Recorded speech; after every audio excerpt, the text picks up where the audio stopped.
there, and welcome to Visited by Voices.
Welcome back to Visited by Voices Live, our first show of 2022, and an exciting one at that, mostly for Sam's eyewear.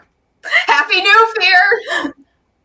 Guys, it's been a couple of weeks that have to be so extra because, New Year's just happened, and then also, it's finally cold enough so I can wear my cute winter outfit, so it's like, here's my Christmas stuff, so just the way it is. That just what you're wearing is more Christmas stuff than I own. That's fine. Actually, clothes or otherwise. I mean, I just look like some weird, very festive Buffalo Bill, though, sitting here in the dark with the weird, and it was bad because I was testing it out, and I was just, I was going to the bathroom before we started, just, taking a leak, and my husband's like, hey, I just had a really extra thought, and I'm like, oh no, he's going to see me like this sitting on the toilet, and you know what? That's marriage. But it was worth it because I was, he was just like, what are you wearing? There's no way for me to follow that or gently segue into tonight's incredible guest. We're joined tonight by Dr. Joseph Bruchac, who is a storyteller, author, poet, speaker, 120 books for both adults and kids, best known for his work exploring the world of the indigenous people of North America. But tonight, speaking about a couple books that our audience in particular called out as wanting to hear from the creator of. And probably most famously 2001's Skeleton Man, but we'll go through the list of the young adult horror that he has produced. One thing the show has not done a great job of is provide a lot of connection to the young adult horror market. And we're looking to change that because I think a lot of people that did start the fascination with horror. So, Joseph, how are you tonight? Quite. I'm good, thank you. So, if anyone isn't familiar with your work, how would you introduce yourself to them? De Louisa Sosa, Alanoki da Kuzi, Dai Salatogi, Alanovizo Big, Tarolan Dakadan. My name is Joseph, or the peaceful one. I'm of the area we call Saratoga, or the Medicine Spring Place in the Adirondack Mountain regions. Alobania, Tanohiga Beniki. I'm a human being and a member of the Nohiga Beniki Nation, and a writer and a storyteller, as you said. And I thought one thing I'd like to do to start things off would to be a little more traditional about it, and to drum myself in, because this is the way we generally greet people. Might be coming to village on our canoes, and we would sing from the canoe, asking permission to land, and they would sing back, saying you can land your canoe. But what I'm going to sing for you right now is a song I seldom sing. It's the Madawilan song, the song of the shaman or the medicine man, which is usually used to introduce a certain kind of atmosphere or celebration or ceremony. Yahweh da, hey Yahweh da, Yahweh da, hey Yahweh oh hey oh hey, oh hey oh hey oh hey oh hey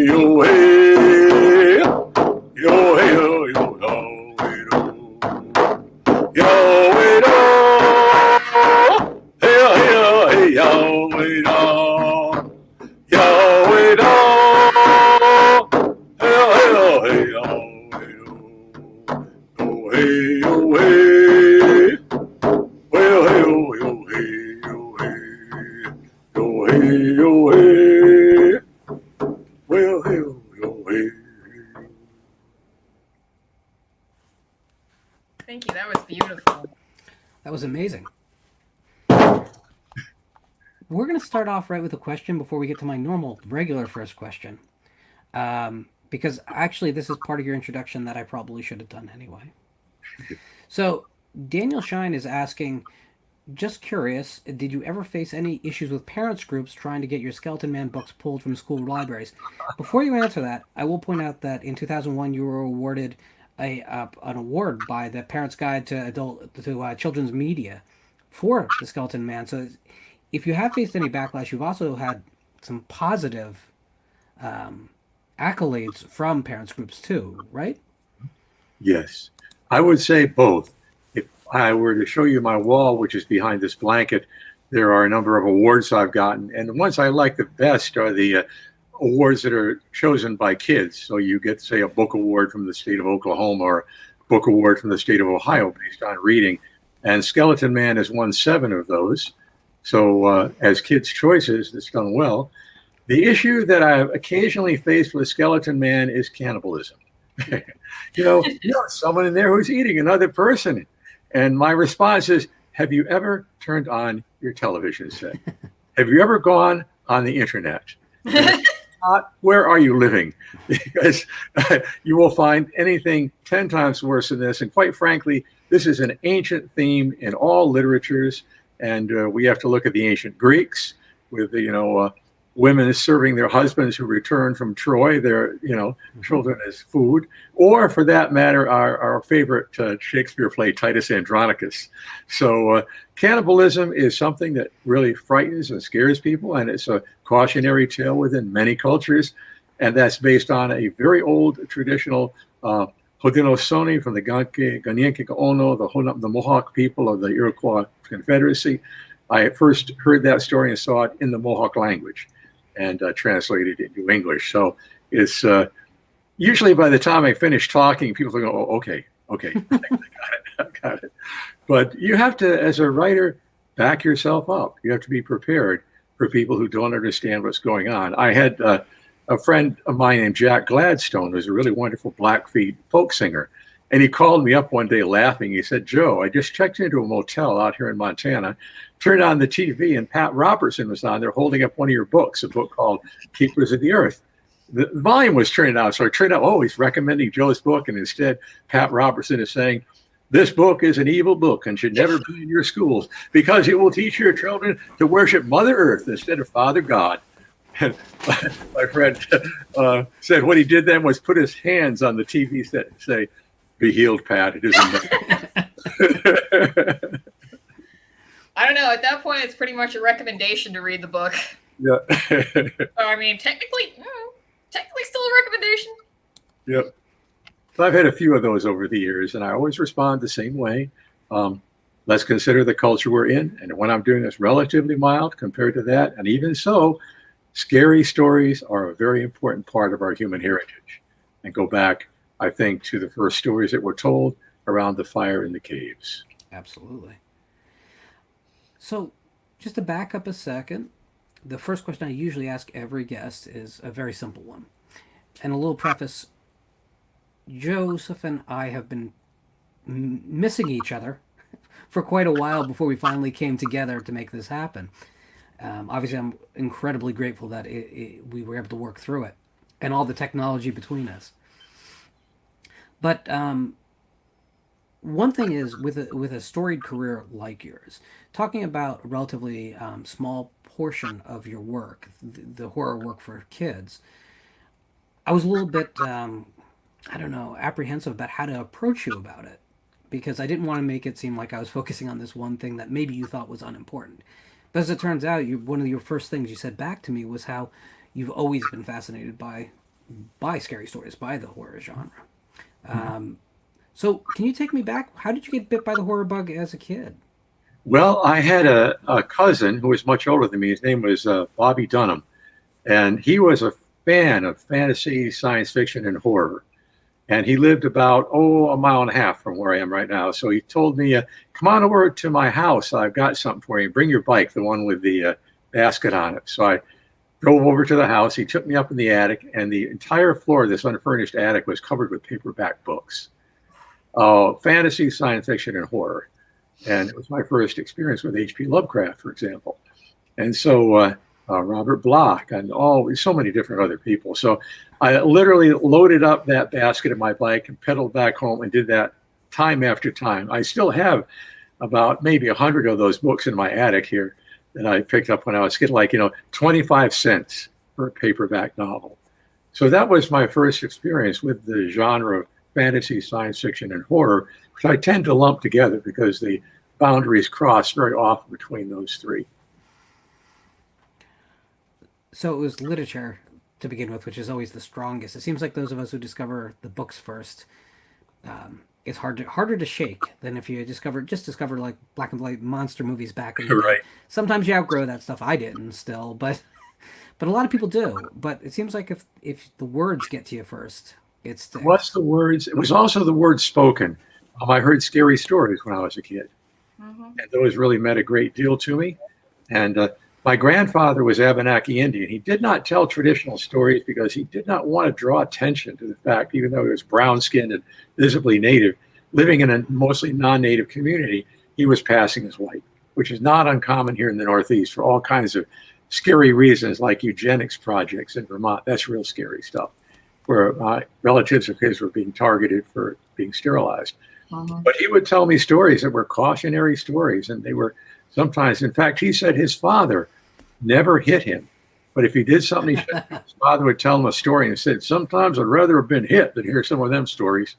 They just got into you. And that's the thing about a story that is scary. I have to say, too, that I did not see a television set until fourth grade. So I never saw TV until after fourth grade. And even then, our first television that we got a television set, we plugged it in, we all sat around watching it. And we ran a little general store and gas station, my grandparents did, right downstairs where I'm right now. And it's a room full of books now. And people would come to the door, my grandpa would lean out and say, get the gas yourself, we got a television. It was television, I've never seen one of them. All come in, they're sitting around the living room looking at this my God, this is something. A man from Saratoga said, I'd seen many a television, but that's the finest one I ever did see. It's a real fine one. And at that point, there was a knock on the door, and in came Eddie Haviland. Eddie was a trainer at the Saratoga racetrack nearby, and he always rented a room from my grandmother and grandfather every summer. He looked at what we were doing, walked over, and said, let me adjust a horizontal and vertical hold. And all of a sudden, all those lines going back and forth and up and down turned into a woman singing something about a moon coming over a mountain. And so yeah, we sat there for half an hour watching some chess patterns on the TV. I want to admit they couldn't see anything, but it was eventually through television that I saw Lon Chaney, one of the great heroes of my childhood, Boris Karloff, and wonderful Dracula. That was something that really made a difference. You like blood, I like blood, and I watched around like a kid imitating the voices in those scary stories. So, yeah, made a deep impression on me very early. And I should say one more thing before I go further, and that is that within indigenous traditions all around the world, and I found this in Africa as well as I lived in Ghana for 3 years as a teacher, as well as here among all our different native nations that I've visited. I've been to about 300 or 400 different tribal communities during my lifetime, and scary stories are very important. You would tell a child a scary story for several reasons. One, you want to point out the results of foolish behavior. Two, in many of those stories, a young person is able to defeat the monster by doing the right things. And then three, if you tell someone not to do something, that's the fastest way to get them to do it. Or saying, don't go to the swamp where you might drown. You say, oh, this is wonderful. You're going to the swamp. You'll meet Toad Woman there. Toad Woman hides under the surface of the water. When children are close enough, she grabs them, pulls them in, drowns them, sticks their bodies under a rock or a log until they're good and rotten, because she has no teeth, so she can suck the flesh off their rotting bones. So that was a story that I told my kids when they were 5 and 6 years old and kept them out of the swamp. How did you know about my college days? Yes. So how did that work with your kids? Well, Sorry. They're totally traumatized. I visit them in the asylum every other week. No, both of my sons are grown. They're both traditional storytellers, and they're also bigger than me, which is one reason why we say instead of beating your children, tell them stories, because one day they'll be larger and stronger than you, and you will be in big trouble. So are they taller then? Like how much taller? I'm 6'2". Jesse's 6'4". Jim is 6'6". Dang. Yeah, and all three of us are black belts in various martial arts. Jim is a black belt in full contact Kyokushin karate, Jesse in Brazilian jiu-jitsu, and I do a few other things myself. Wow. I'm glad you're here on good terms with us. Is there a story that you heard growing up that really stuck with you? Well, I have to say that one of those old, scary stories, The Monkey's Paw, I never forgot that story. And then all kinds of versions of the monster whose tail is seen hanging down the chimney, the tail gets cut off, and then taily po, bring back my taily po. That hung with me, that particular story told. And the story of The Monkey's Paw being read is just the kind of thing you don't forget. Yeah, and I mean, I think that's growing up. I mean, I was probably exposed to both, movies at the same time, but I don't forget. I don't forget many of the young adult novels I read growing up. I devoured a lot of R.L. Stine's Fear Street series, because it was not. It was like a little scarier than Goosebumps, but it was also not. My reading level was not quite Stephen King at that age. Mm-hmm. Nor should anybody be reading it when they're 8 years old. So that's it's a little much. I was reading the equivalent of that when I was 8 years old, but of course, R.L. Stine and I are more or less contemporaries, so I didn't read his scary books until I was an adult myself. But he gave me a really cool quote for the back of Skeleton Man, saying that it gave him nightmares, which I eternally appreciate. He can be a very generous guy. I mean, Skeleton, I just finished reading Skeleton Man the other day. Yesterday I finished reading it, and it made me feel like I was a scared little kid again. And how is it that how are you able to tap into that state of mind of being Molly's age and just having to deal with all of those obstacles? Well, let me put it this way. I may be 79 years old now, but I'm very immature. That's why we're glad you're here. Yeah. And I think that if you look at that story, Skeleton Man, I'll tell you an inside story about it. I woke up one morning hearing Molly's voice, woke up from a dream, and she was telling me her story. I walked into my study, turned my computer on, and started taking dictation from Molly. And the entire book was written with my listening to her voice tell me that story. In fact, I completed the first draft in about a week and a half. Went back and did a lot of rewrite. Then when I wrote the sequel, Return of Skeleton Man, the same thing happened. I woke up one morning realizing she had more to tell me and just started listening. So the Greeks could talk about the voice of the muse. I talk about the voice of the Molly. That makes that makes a ton of sense. I also really one of the things that I like about Skeleton Man especially is you don't really think about it, but it's difficult because Molly being younger, she's able to tap into those those inner survival instincts, right? And because she can't depend on the adults around her. She can't depend on the system, and she has to rely on herself, and she has to go and find that inner wisdom through her dreams. So, yeah, you taking dictation from Molly in this case kind of brings it all together now. Well, that is part of indigenous tradition that Native children are raised with a strong sense of self-awareness, and they're trusted. I'll tell you what, for example, I remember I was up on the Mohawk Reservation many years ago up at Akwesasne with my son Jesse, who was then in 4th grade. And he loved it, the fact he could just wander around the reservation, walk into any house, and people would say nothing, just say hello. they'd say, here, have a seat, have something to eat. Oh, come on out back. We're flooding the lawn to make our ice rink, and you can help. And it's like, no, who are you? What are you doing here? It's like, just, accept it as a part of the community, even though he was unknown to them. And it was something that I think had a lasting effect on him, seeing that people would respect a child and would see them as, deserving of respect, and also invite them in and show that kind of a terrific generosity, which is so often the case of our indigenous communities. In fact, so much so that after the 70s, our native people out in the Pueblos had to put in sunset laws, which said that no white people could stay here overnight because they got ripped off so often by hippies who just showed up and would spend the night and then get up early and steal all their jewelry and take off in their van. So to protect themselves against their own generosity and hospitality, these rules were put in. Yeah. I think too, if a child is told they can be trusted, that they will usually earn their trust.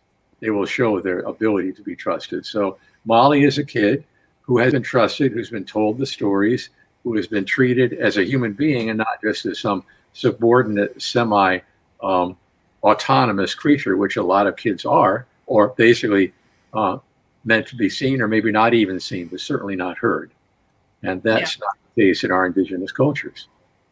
Yeah, and I mean, I remember growing up and pretty much my parents treated me like, they didn't speak down to me, and I've sort of carried that through my life, and that's how I approach, like my niece, for example. She's 4, so it's like I don't talk down to her, I kind of treat her like just as a smaller adult. Explain a couple of things here and there, but she's a bright kid and she catches on quick. But yeah, I just, and that's also, I know that pops up in Skeleton Man as well, is the lack of talking down to children. I think that's characteristic of good families. Doesn't matter what their indigenous background, whether native background or non-native, white, brown, green, it doesn't matter. If you have that kind of relationship with your children, I think children tend to grow up much stronger, more self-assured, more aware of themselves, and also their creativity is not crushed at an early age. Their imagination is not crushed. Oh, you can't have an imaginary friend. Oh, how silly. What a child. Oh. No, doesn't happen. There's a couple things out in the chat that I want to bring up. They're not really questions, but I think that they're things you should hear. Dr. Tickles is saying he remembers hearing the promo for Skeleton Man at a Scholastic book fair and was blown away. I had to buy that book. Cool. And I think that might be a lot of people's experience of finding Skeleton Man, because it was definitely part of the bookmobile and Scholastic Fair program for those from like 2001 through like 2003 pretty solidly, right? I was very lucky, very fortunate. Did a lot of that have to do with that R.L. Stine quote initially, do you think? Or do you think did you have a just great publisher who really got it out there? I think I have a great publisher. I still work, occasionally with that publisher. I think they did a great job in that book and the 5 others that were sort of similar in tone. And I found myself just always pleased to find that an audience was out there. I just write what I write and don't have any expectations, except I hope to get it published. And from there on in, whatever happens, happens. So let's talk a little bit about those other books, because Skeleton Man is obviously what I think most people know you from the generation that grew up. But Whispers in the Dark, Return of the Skeleton Man, Bear Walker, and Nightwings. Mm-hmm. Did I miss anything, or does this form? The Dark Pond is also one in that series. Okay. So it's interesting because you get into publishing in 1971 with a book of poetry. So right. 2001 is Skeleton Man. So this is mid-career, going to the dark stuff for kids, which is very uncharacteristic. Usually people get to this early if they're going to do it. Mm-hmm. But what drove you in this direction? Was it just that early love coming back, or was there something more than just Molly waking you up that morning? Well, to begin with, I started as a poet. And my first publications were poetry. I won the National Endowment for the Arts Poetry Award fellowship. I went to Syracuse University on a writing fellowship for my poetry. And I did not write as much prose until the advent of word processing programs. And quite frankly, being able to revise as much as you can and to get things down so easily with word processing made it more likely that I would be able to write longer pieces and to write stories. So my first publications, even for kids, tended to be either traditional stories, which I published a number of those, or poetry, books that used poems to tell stories or to put a traditional story in the poem. So I think that I've always loved writing scary stories. I've been writing them all my life, but I did not start getting published until a certain point. And that's just happenstance to me. I just found the right publisher at the right time with the right story. Cable Channel 11, our friend Jess Graham, asks, curious about hearing about Joseph's collaborating with his family doing music. Yes. My two sons, Jim and Jesse, my sister Marge, and I used to perform as the Dawnland Singers. We did traditional Native music, and we did music that we wrote and performed quite a few places. My son Jesse was part of the Native group that opened up Woodstock 2, for example. And back the last tour that the Grateful Dead did, our group of Dawnland Singers opened for the Grateful Dead and Bob Dylan up in Highgate, Vermont, for about 80,000 people, and got written up in the Grateful Dead newsletter. We were getting orders for our one of our CDs called Al Novak from Czechoslovakia and China and all these other places where the Grateful Dead is known. So we've done some interesting things in music, and I still perform. I still write songs, and more often than not, perform more locally. Places like Cafe Lena, which is a folk club here in Saratoga Springs, pretty well known. And music has just always been part of my life. My grandfather played the fiddle. A friend of mine named Lawrence Older was called the Last Adirondack Minstrel and had all these songs about logging. In fact, I grew up with the alphabet by hearing the loggers' alphabet. A is for axe, which are very well known. B for the boys who can swing them also. C is for chopping, so early begun. D for the danger we oftentimes must run. And so I just have music is sort of ingrained in my background. I play a number of instruments, including, as you noticed, the drum, the guitar, and I also play native flute, like this one here.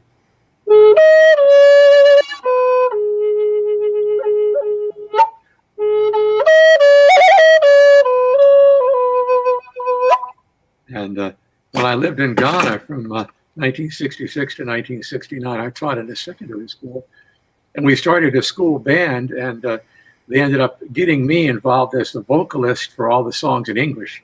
In fact, my nickname in Ghana was Jim Morrison. That's awesome. Doing Beatles and Doors and stuff like that. And I was we were traveling around West Africa performing with a guitar, a bass guitar, a drum set, and I played native flute. So I was doing that back then. But I'll tell you what I discovered was when I came back to the States, I was still writing songs, and I was approached by a couple of people. Not that it would have gone anywhere, but they wanted me to try to devote more time and make this more of a profession. And I decided I did not want to do it because I had friends all my life who are professional musicians. And I see how they're always on the road, away from their families. And although writing music is a love of mine, I also could write poetry. I also could write stories and books. So I think that I chose, and I think I chose right for the sake of my family and perhaps myself to do that. But I've known, folk musicians and other musicians all my life and have occasionally had the opportunity to be on stage with them. And it's kind of interesting. But just a part of my life, not the central part. Yeah, I could just play bad punk rock really badly. Yeah. So that's it. So it's a good that I have no aspirations with music. Yeah, my stepson, Mikhail Mulholland, actually was the lead guitarist for a group called Immure, which is a very well-known death metal band. They've traveled all around the world. And he and I perform together occasionally because he also writes sort of Texas folk-type music, kind of Willie Nelson things, which I love. And he and I occasionally perform together. It's amazing. Laundry Art is saying, I think I saw you reading portions of The Skeleton Man in a class on that wheel-out box TV VCR every classroom shared. Mm-hmm. You were reading the part where the guy burned his hands and stuck his mouth to cool them. This tastes good, he said. That memory has stuck with me for a very long time. that part messed me up. Hmm. It wasn't even that he was eating everybody else. Yeah. Yeah. That seriously, I will co-sign that because I read that. I was reading that on Christmas, waiting for food, and I'm like, it's really weirding me out, but I'm also kind of hungry. Yeah. But yeah, that's still kind of a, again, I guess it's that taboo topic of cannibalism. Yeah. Oh, it's a potent image, and it's also a great metaphor because greed and selfishness, you end up devouring yourself, if not physically, then psychologically and spiritually. That's always the core of the zombie metaphor. Is like zombies can mean anything, but ultimately it has to be the society eating itself. Mm-hmm. That's why it works. That's why the whole that self-consummation thing has to be part of the entire story. Horror is at its basics stories of morality and mortality. That's kind of, as you said earlier, about kids learning having a moral background from stories being told. Well, we never are not really kids. We still kind of need the guidance that only a scary story can tell us. But Professor Tickles is actually adding, Laundry saying, with eyes like blue flames. That quote has always stuck with me for over 20 years. I love that. That's a very traditional image, by the way, that often in traditional stories you'll see the eyes of a monster are rather like flame. And that one particularly fit just right what I was doing. Glad you like it. Yeah, I was thinking, reading Skeleton Man when the uncle is chasing Molly, and he keeps going. It sounds like who or woo. Yeah. And I don't know if I'm doing it right, but I was just thinking of Ric Flair going woo, and that was a very, very disturbing image. I love it. I love Ric Flair, but that's yet another story. I always went to professional wrestling matches with my grandfather when I was a kid. Oh, awesome! Just finished. I'm gonna ask like who your favorite was growing up.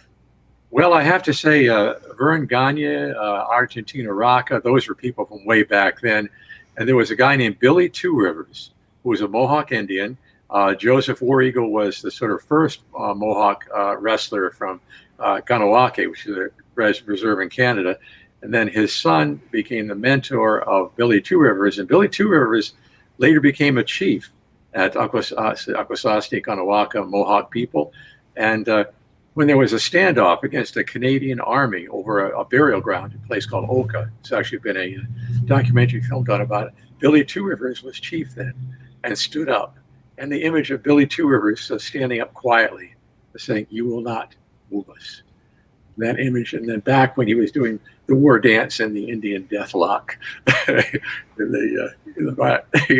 this is sort of those things are part of my childhood that became a reality.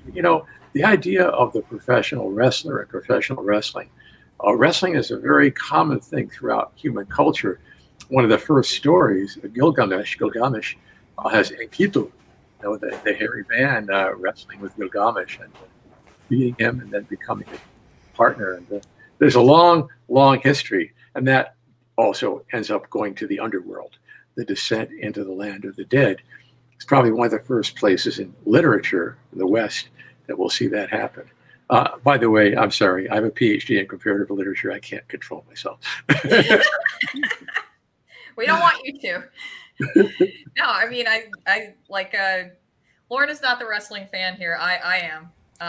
That's always been, it's kind of like watching superheroes and supervillains just play out in real life.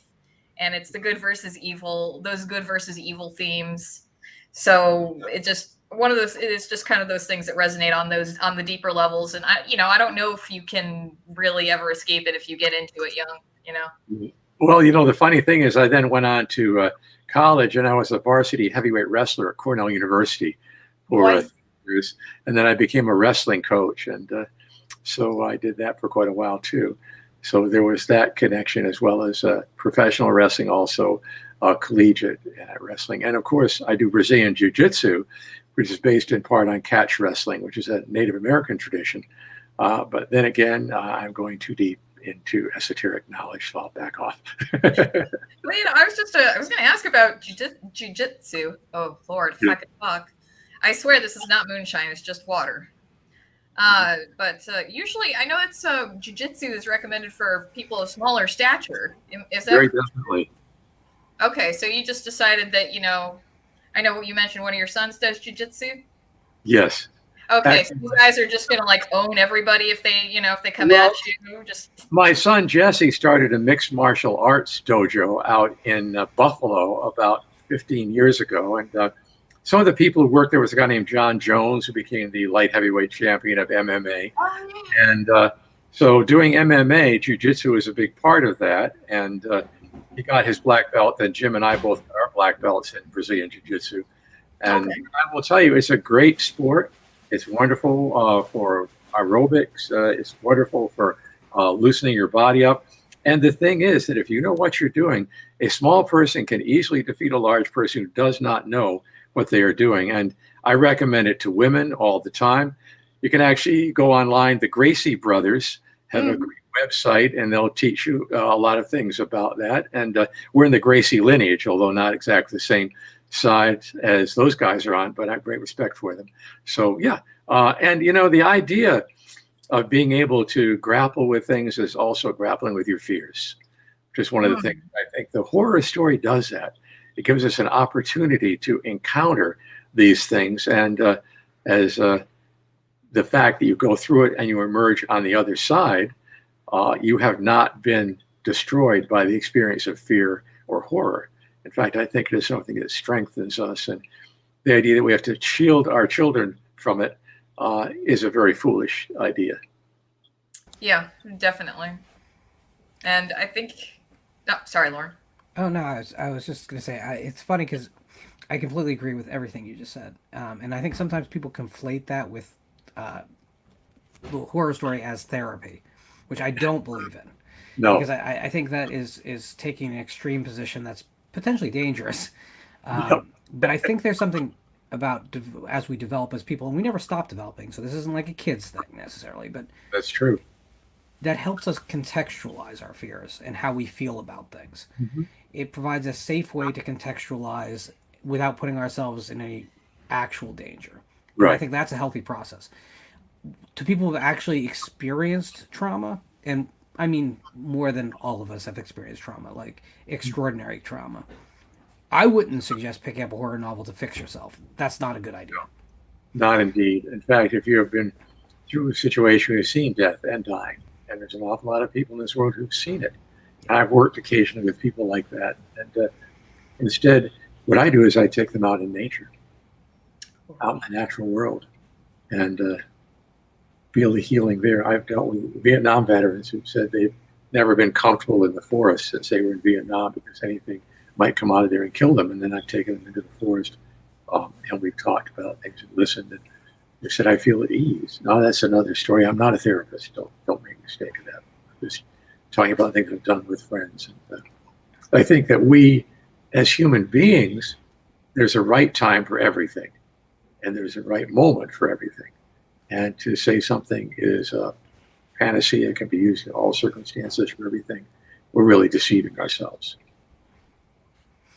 I think it's true too that we used to, I think at a certain point, have a really good separation of fantasy and reality, and I think in recent years, probably since about 2000, maybe 2001, but it wasn't your book, it was another event that year. No. It's become harder for people to separate them. I think when we see planes hit buildings and it looks like a special effect from a movie we've seen recently, something changed, and I think people are losing their ability to be quite as critical, especially of the visual image and what it means.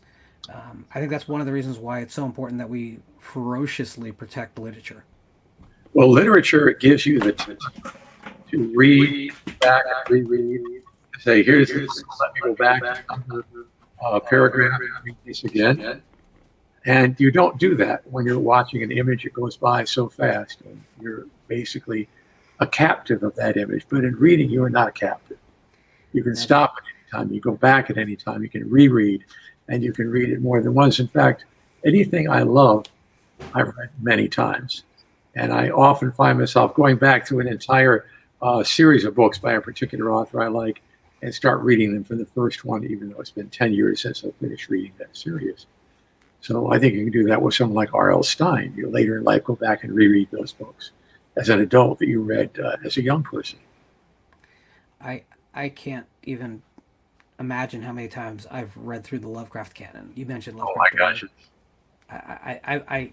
I can't imagine. I mean, there's certain stories like The Hound, which I probably have only read a handful of times, okay? Right. Because it's early and it's not very involved compared to what came later. But Mountains of Madness, for being a novella, I can't tell you how many times I've read that thing, because it's so completely engrossing in ideas and concepts.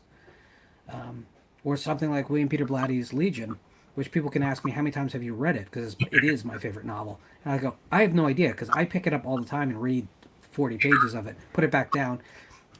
I'll pick it up again and read another 30 pages some other day. It'll be different, but Yep. it's very much an open door policy with the really good stuff. Well, it's like Salem's Lot. I love the movie or the TV series, but I love the book even more. Mm-hmm. Go back and read it again and again. And it does have, I think, a much more creepy quality being read than being seen. I agree. I think Toby Hooper did an amazing job with that miniseries version, but there's limitations of what anyone could have done. Yeah, it's true. So there has been a few questions about movies. Is there any movies that you particularly love? Well, I have to say The Evil Dead, that whole series. I mean, you know, just the mixture of comedy and horror is just so beautifully done in all of those that I just could see them again and again. I think you just made a lot of people very happy. Oh, I know. Because I that's was going to be a thinking, popular like, I could answer. hear the chat popping. Griffin is pointing out that one of the Gracie brothers was featured in the Incredible Hulk movie for Marvel Universe fans. He taught Edward Norton breathing methods to calm down his anger. Right. Well, that's real stuff. That's the thing. The thing about jiu-jitsu is it is totally real. And it is a martial art where you don't hold back anything. In all the other martial arts I've done, you really can't punch someone full steam in the throat without probably killing them. You can't kick them in the head without the danger of brain damage. But in jiu-jitsu, you can choke someone out, or you can apply a hold where they tap out, and that idea there's a safety valve. So you can use everything you have been taught in jiu-jitsu in ways you can't in a lot of other martial arts, which are very effective, but indeed can be very deadly. Although I have to say that a lot of times things like, everybody talks about the death touch. We've learned the death touch. And I'll never forget a particular mixed martial artist. Okay, do the death touch to me. Nothing happened. Do it again. Nothing happened. Gee, I don't know what's wrong. But that's yet another story. Unless you're a 3-year-old with the soft spot still on your skull, there's not a death touch. I mean, anybody can do the death touch. It just takes a really long time for it to kick in. Yeah, maybe 50, 60, maybe 80 years. Yeah, you never know. But the thing is, it's you've got the death touch. It's going to happen. Yeah, that's right. I hate to say that, but you're absolutely right. I think the only one who has the touch is Roxette. Wow, that's a call. Wow, deep cut, huh? I know. Even I got that one. I love Evil Dead, absolutely. Dan is saying it's impossible not to love Evil Dead. You know, I think that series actually does something really amazing, which is the first film was taken as a serious film. Not that there's no humor in it, but it was taken as a serious film. Exactly, it was. But then what happens is it's no more absurd if you look at it. I mean, there's claymation in that film, right? Oh yeah. But you look at the second film, it perfectly showcases what had happened in the genre over those 5-6 years between the releases of those movies. And we were in the middle of the 1980s, which was a sillier time for horror. Right. It was post the rise of Freddy Krueger and the jokes, and we get that. And then you get to the 1990 and Army of Darkness, and the genre was pretty much abandoning seriousness at all. That's pretty true. And so it's a film series that kind of nicely conveys what was going on inside the genre. And when the remake comes out, we were in a dead period, the serious point. So the movie's dead serious again. All right. Well, I think that Buffy also had its effects. Yeah. One of my favorite moments in the Buffy the Vampire Slayer series on TV is when the principal actually gives his commencement address. They say before he turns into a monster and kills everyone, they lean to it and say, he really is evil. Yeah, it's. I think there was a release valve being released in the like mid to late '80s, in particular, and the horror genre was just a place where it was very profound to happen because people walk in thinking, "Oh, it's going to be gory, it's going to be nasty, it's going to be an endurance," and they come out laughing. Hmm. Whereas I think if you look at the '70s into the early '80s with the slasher film and some of the more extreme horror that was coming out at the time, especially the imports, there was no release there. People were looking for the transcendent, just nasty. Can I survive this experience? But by the time you get into the '80s, deep into the '80s, which is really where I enter the picture of being able to be in see R-rated movies, Right. you start to see the silliness and the kind of Max Fleischer cartoonness of horror, that aspect being pushed. And I wonder if that leads kind of to the R.L. Stine generation, because I'm not sure if we don't have that silliness coming into the horror movies, that young adult horror would have been as big a movement. I think you're probably right because it gives an easier entry point. It's not something you have to sort of wade through gore to get to, whereas you really have to wade through gore in a lot of the older vampire films, especially the ones that were in that period of the 70s. Yeah, I think that it's very unlikely that any parent, having just watched Cannibal Holocaust, is going to allow their kid to pick up a horror novel of any stripe. But if you just saw Fright Night 2, it's all together possible to say, okay, my kid can do this. Yeah. Yeah, Fright Night was one of my favorites. I love the apple. Yeah, I mean, like our first horror movie I saw was Tremors, but that's a good mix of It is. horror, but there's also a lot of humor in that. And my parents took me to see it in the theater, and I was 5. I must have been. Came out in 1990, and my birthday's in September, so that was it had to have been 5. So I mean, that's pretty young, but it was PG-13 at the time, so I'm like, I don't know. I don't really have a ton of memories other than laughing a lot during it. So, and it's still a favorite, but yeah, I guess, that's a good point with having that much humor in those movies and that kind of being a segue into more of the young adult novels. I never really, more along the lines of the kid-friendly horror books. I have to go re-examine my entire childhood. Thanks, Lauren. No problem. When I was a kid, the only thing we had that was horror adjacent in kids' books was something called Benicula. I love Benicula! Yeah, Benicula, that's right. Right. That was like the only touchstone that I could go to my bookmobile and get. I mean, there was a book about horror movies, which was like, right, thick. Yeah. But in general, I was starving for stuff. So I'm incredibly jealous. I wish I'd been, well, in some ways, I wish I had been born 10 years later so that I would have been part of the R.L. Stine generation. I was a little bit too old, Yeah, of course, there's also movies like The Shining, although my son Jim says his main memory about The Shining is his mother's hand being put over his face at all the best parts. No, you can't look at me. It's funny because that movie is basically psychological warfare. Yes, it is.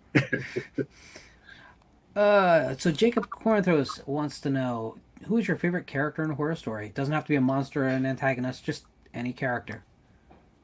Well, I have to say that Lovecraft characters keep coming back to me. That, they're not necessarily good characters, but when they're hearing the call of Dagon and, they're going down to the sea, those really come back to me and have a sort of reverberation. All these various ones who are being transformed without their knowledge. And this, goes back to Kafka's Metamorphosis, quite frankly. Waking up and you're suddenly some kind of beetle. So that idea of the character who is being transformed and trying to understand or maybe not understanding the transformation they're going through is something that keeps coming back to me again and again. In fact, I actually wrote, I don't know if do you know my novel Wolfmark? I don't. I've got a copy of it here. It's actually it's a YA novel. Came out in, what year was it? From Lee and Lowe, who did my series of novels, the post-apocalyptic novels. This came out in 2011, and the main character is a kid who's Native American who doesn't realize that his family has this werewolf gene. and it's been hidden from him by his father. And so literally everything in the werewolf genre is in this novel, past and present. And also the Native American approach towards lycanthropy or shape-shifting, or however you want to call it, is also in this novel. And it turns out being a werewolf is not such a bad thing within the Native tradition. Well, there are other things. We've also got some teenage Russian vampires in here as well. So it's one of my favorite novels. It's called Wolfmark. It's definitely YA or young adult, even more so, a lot thicker, as you can see. Like, what is it? 366 pages. So a lot of reading. One for every day of leap year. Yeah, So- take your time. So for all the writers in that group, that's what about 82,000 words? Yep. Okay. That's a big writer's joke, everyone, because we're supposed to talk in words. When you get paid by the word, you got to That's- longer books. Damn right. It's funny you mentioned Kafka as the precedent for Lovecraft and the Shadow over Innsmouth, in particular, the Fish People. Yeah. It's funny. I've always looked at it that way. It's Kafka to Lovecraft to Cronenberg. Yep. It's what it is. And Poe's in there as well. Let's not forget EAP.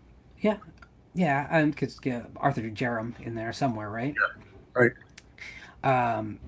I think it's fascinating that the themes haven't changed. It's the storytelling approaches that have. Mm-hmm. And it tells us that there's humanity at the middle of this puzzle. Yeah. Because it wouldn't stick around any other way, right? No, it's a question of having new media, but that's where Marshall McLuhan ideas of media replacing other media is not necessarily true, because everything just keeps adding on and adding on. There are more and more layers, and you can always go back to reading, or for that matter, to the spoken word. Absolutely. So, 2019, the omnibus version of The Skeleton Man and Return of the Skeleton Man gets released, Right. kind of stoking a new generation. Any more Skeleton Man stories? Is Molly still speaking to you? Well, I've actually got a third one in mind, but I'm not with the same publisher anymore. I'm doing more things with Dial Books, and I've got so many books I'm doing for Dial right now that it's hard to fit it in there. But yeah, I do have an idea for a third one, which is called The Shadow of Skeleton Man. But I've written, about 50 pages of it, but I haven't got a publisher for it because I'm doing, actually, I now have over 170 books in print. Wow. And I have 10 more coming out over the next year and a half. Oh, Some are really short, really little books. I've got 2 little collections of haiku poetry with my own photographs illustrating them. They're coming out from a publisher that produces school materials. So that's 2 of them. so are you a coffee or a tea person? What is your source of caffeine? I could use some of it. I don't know. I think I just tend to burn a lot of energy. I'm one of these people who can eat anything he wants. And I still weigh the same I weighed in college. I don't ever put on weight. And I drive my friends crazy with that. But I don't drink. I don't smoke.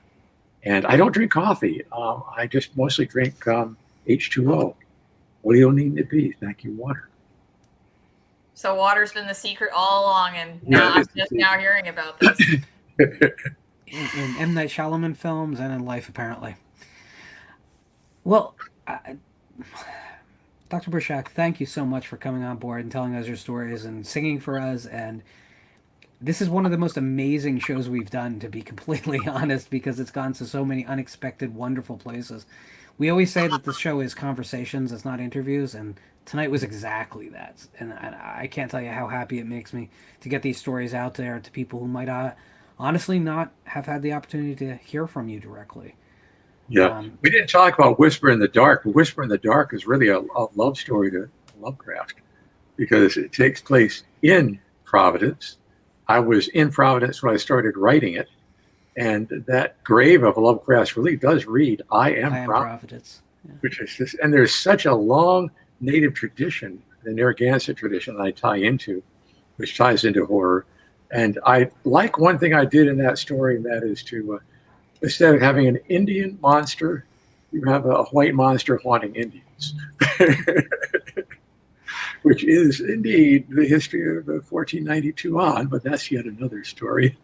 Well, there's a lot of bad that came with that, but on that same level, we're here today talking to each other. So there's some good things that came too.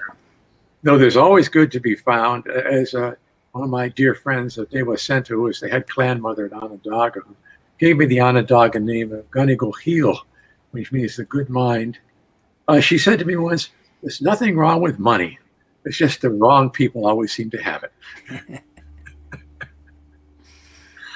That's incredible. That's so many things. That's beautiful. Any final words for the audience?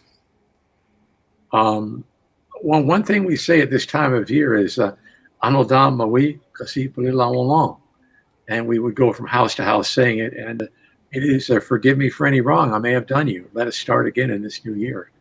And so I would say to everyone, let us start again in this new year and really listen to each other, take care of each other. I think it's one of the best messages I've ever gotten from my elders. So Anodam Maui Kasi Palilawalang, my friends. It's definitely been a hell of a couple years. And when we started the pandemic on this show, we made a plea for people to take care of each other and to check on those who they can and to help those who they can. Yes. That hasn't changed. We don't say it enough anymore, I think, on the show, because it's been kind of thin autumn for broadcasting on this channel. But definitely still take care of each other out there, because we're not through the woods on this, and even after we are through the woods, there'll be the next thing. Just take care of yours and your own, and even those that are not. Sam, how you want to leave us? With my rad glasses.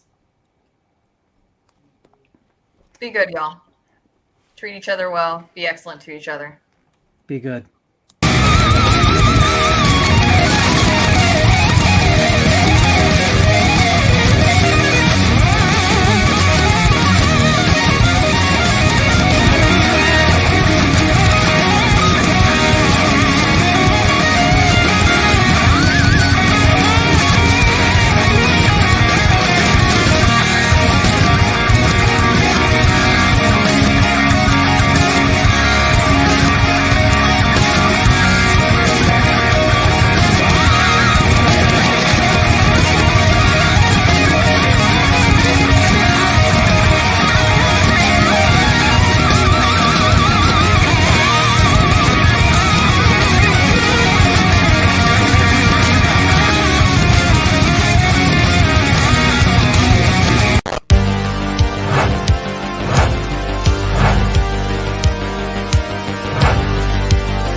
Yeah, I love it. You can do it.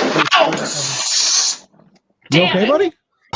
You know, like, share, subscribe, all that fun stuff. Either way. So if you like, Nature. Take a look. burned my skin, futzed around in the water, driftwood all over the beach, and